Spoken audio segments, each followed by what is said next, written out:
अस्सलाम वालेकुम, welcome to पकवान ख़ास। पकवान ख़ास में आज मेरी सबसे फ़ेवरेट, घर वालों की सबसे फ़ेवरेट फ्रूट चाट बन रही है, जो हम अपने स्टाइल में ट्रेडिशनली बनाते हैं अपने घर में। ये हमारे घर की रेसिपी आपको ज़रूर अच्छी लगेगी। बहुत आसान है और बहुत मज़ेदार है।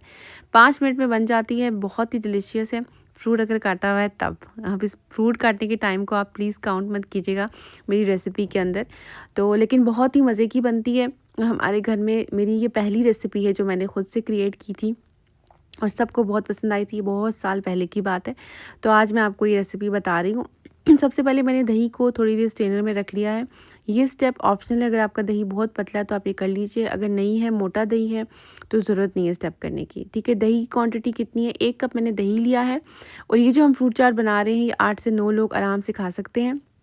इसके अंदर मैंने 1 कप दही में 3 ऑरेंजेस, फ्रेश ऑरेंजेस, आजकल मौसम है माल्टों का, किन्नुओं का, तो माल्टा या किन्नू जो भी मीठा आपके पास अवेलेबल है, आप उसका फ्रेश जूस निकाल के डाल दो। मैंने 3 बड़े साइज़ के यहाँ पे किन्नू लिए हैं और उनको निचोड़ लिया है। बीज आप अलग से कर लो। और इसके बाद आपने, अगर माल्टा भी है मीठा तो वो भी बहुत अच्छा फ्लेवर देता है। इसके बाद आपने, लेकिन ये फ्रेश डालना है, बाज़ार का डब्बे का जूस यूज़ नहीं करना, उससे इसका टेस्ट वैसा नहीं बनेगा जैसा बनता है। ये बहुत इम्पॉर्टेंट है कि आपने फ्रेश ऑरेंजेस इसमें इस्तेमाल करने हैं। इसके बाद मैंने इसमें तकरीबन 1 टेबलस्पून मैं हनी ऐड करूँगी। हनी बहुत ज़रूरी है इसमें डालना। एक तो हनी सेहत के लिए भी बहुत अच्छा है और दूसरा इसमें एक बहुत ज़बरदस्त सा फ्लेवर आएगा हनी का, जो बहुत इम्पॉर्टेंट है।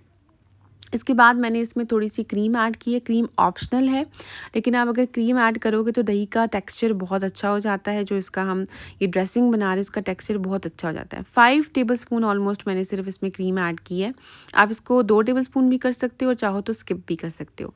4 से 5 टेबलस्पून मैंने चाट मसाला ऐड किया है। चाट मसाला मैं शान का या नेशनल का यूज़ करती हूँ, उसका फ्लेवर बहुत अच्छा आता है। लेकिन मैंने घर में भी चाट मसाला बनाया इस बार और उसके फ्लेवर ने तो इसके जायके को 4 चाँद लगा दिए।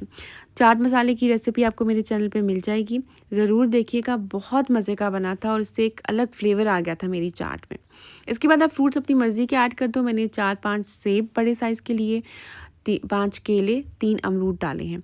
अभी इस टाइम पे यही फ्रूट्स अवेलेबल थे। आप चाहो तो अनार भी डाल सकते हो, अंगूर भी डाल सकते हो, और आम को तो मैं बहुत मिस करी हूँ, क्योंकि आम तो इसके फ्लेवर को कोई कहीं और ही पहुँचा देता है और आजकल आम अवेलेबल नहीं है।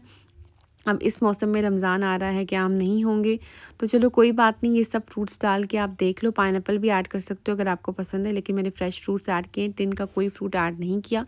ये बहुत आसान रेसिपी है और बहुत ज़्यादा डिलीशियस बनती है। आपने ज़रूर ट्राई करना है और मुझे कमेंट में लाजमी बताना है कि आपकी रेसिपी कैसी बनी थी।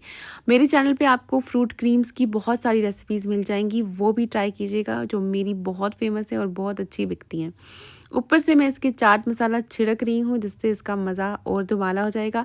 रेसिपी अच्छी लगे तो ज़रूर लाइक कीजिएगा। मेरे चैनल पे नए हैं तो सब्सक्राइब करना ना भूलिएगा। थैंक यू, कीप वॉचिंग पकवान ख़ास।